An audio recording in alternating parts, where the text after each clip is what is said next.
In this final video, we'll be exploring the specific details of Baron Trump's time travels from all the sources we have available. Baron Trump was born March 20th, 2006. In the year 2015, or at a later date depending on the reality, civil unrest breaks out in the United States.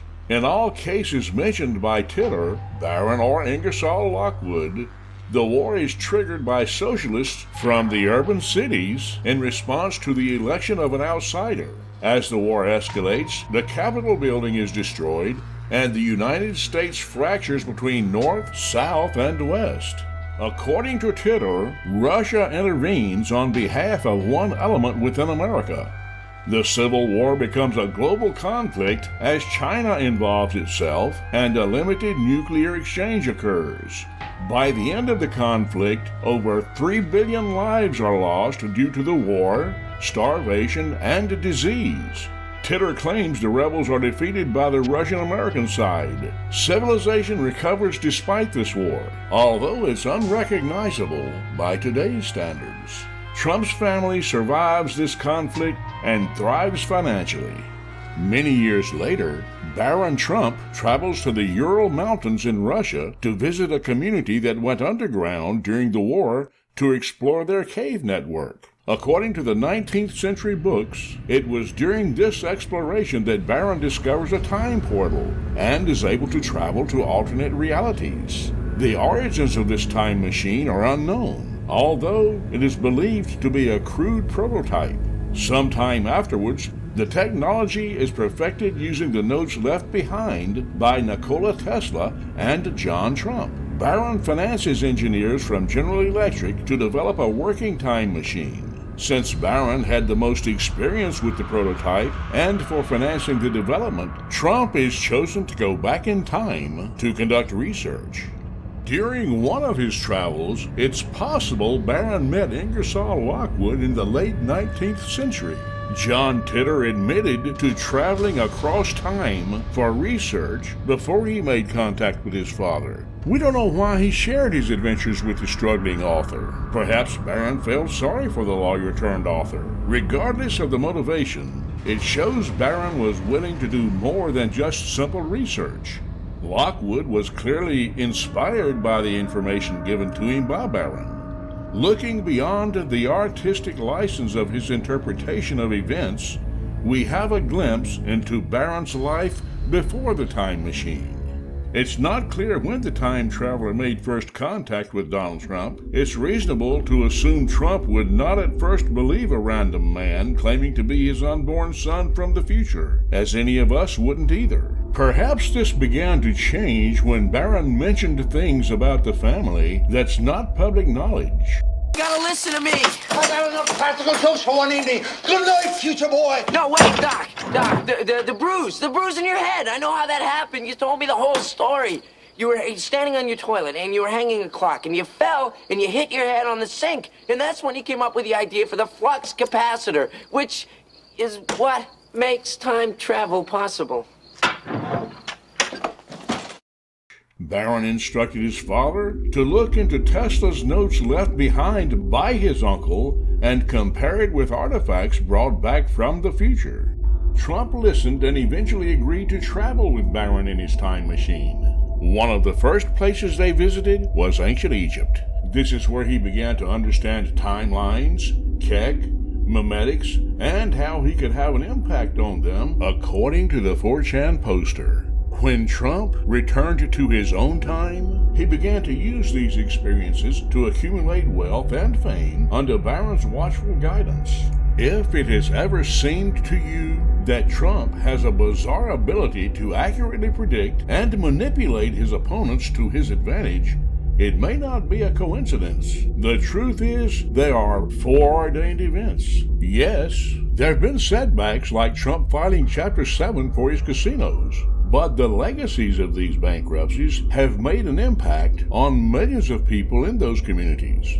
What may appear to be a negative for Trump's empire may have been a positive in ways we're not aware of. Suppose a man and woman were to meet at the Plaza Hotel in Atlantic City in 2005, fall in love, get married, and have a child. This child eventually grows up to be the next Adolf Hitler. However, in our timeline, the Plaza Hotel closed their doors in 1992 due to Trump's bankruptcy. This couple never meets, therefore, our history is saved without the public knowing otherwise. However, one of Trump's biggest regrets, according to the 4chan poster, was 9/11. Despite his best efforts to warn people as John Titor, he was ultimately unable to prevent the terror attack. You see, Trump could not raise the alarm bells without arousing suspicion. The terror attacks flew under the radar of the FBI and CIA. How would Trump receive his intel when our intelligence services could not? Would he not be investigated for uncovering such a deadly attack? Keep in mind, Trump's ultimate mission is to avoid the nuclear war his future son foretold. Ultimately, Trump's goals cannot jeopardize or disrupt Barron's mission. In 1980, Trump attempted to purchase the World Trade Center when he was 33 years old. Scrape up a down payment for a little fixer-upper in your neighborhood? Take a look at my next guest. There's a report around Wall Street that this is what he has in mind. This is Donald Trump, 33 years old. And some people think that he wants to buy the World Trade Center, the 110-story Manhattan skyscraper that anyone can pick up if they've got the coins.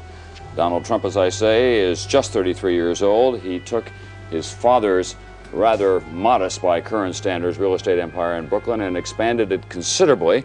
He now has an apartment for sale in a new Trump building called the Trump Tower, going up on Fifth Avenue. There it is. Trump designed plans to remodel the building to sustained terror attacks. Unfortunately, the Port Authority of New York and New Jersey scaled back its intent to sell the building outright and opted to only sell the rights to its name, and did so by 1986 to Guy F. Tozzoli for $10 million. The opportunity never presented itself again. Donald Trump was originally against the notion of running for president, believing he could preserve our timeline from the shadows. This sounds like political presidential talk to me, and I know people have talked to you about whether or not you want to run. Would you ever? Probably not, but I do get tired of seeing the country ripped off. Why would you not? I just don't think I really have the inclination to do it. I love what I'm doing. I really like it. Also, it doesn't pay as well. No, it doesn't. In 1987 on Larry King, and again in 1988 on the Oprah Winfrey Show, Trump said he was not inclined to run, but would only do it if the country were in such a mess. These sentiments began to change after the 1993 World Trade Center bombing. It soon became clear that there was another party influencing the timeline besides Barron.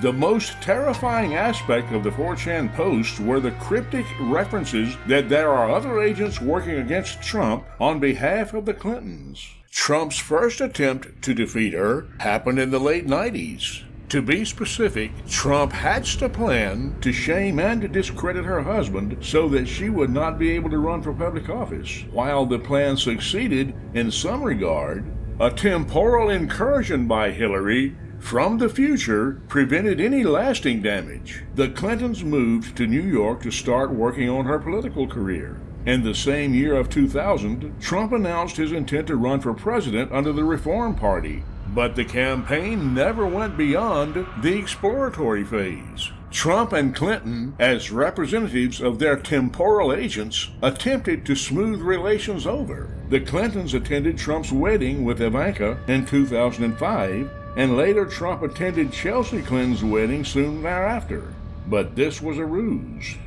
We really must analyze the motivation behind Clinton's affiliates. Not all of Trump's enemies in this timeline have been dealt with. If Barron's mission was to prevent a civil war from turning into a nuclear holocaust, then we must assume Clinton's allies want a confrontation that ends in their victory. Yet we must remember that Russia and the conservatives win this confrontation in Barron's timeline. They must change the outcome of any conflict that arises. What's the current narrative in regards to Russia today? that Russian officials and even Vladimir Putin ordered a cyber campaign to help President Trump. But one thing that they've been struggling to find is the issue of collusion, whether there has been any so far between Russian officials and Trump officials, because there are a lot of leads and a lot of questions that they have yet to answer. A civil war with the globalists supporting the socialist rebels without Russia backing the conservatives would be a crushing blow for the right, eliminating Barron Trump's timeline altogether. The 2008 election was an important year. There's speculation that perhaps Clinton was supposed to win the 2008 election, with Trump defeating her re-election efforts in 2012. The rage from the left against Trump could have boiled over into an all-out civil war. In this scenario, the nuclear confrontation of 2015 would have been fulfilled as John Titor predicted. Luckily, this didn't happen. The only candidate who ran in 2008 who didn't want a war with Russia was Barack Obama. John McCain and Hillary Clinton have proven themselves to be extremely hostile towards the Russians.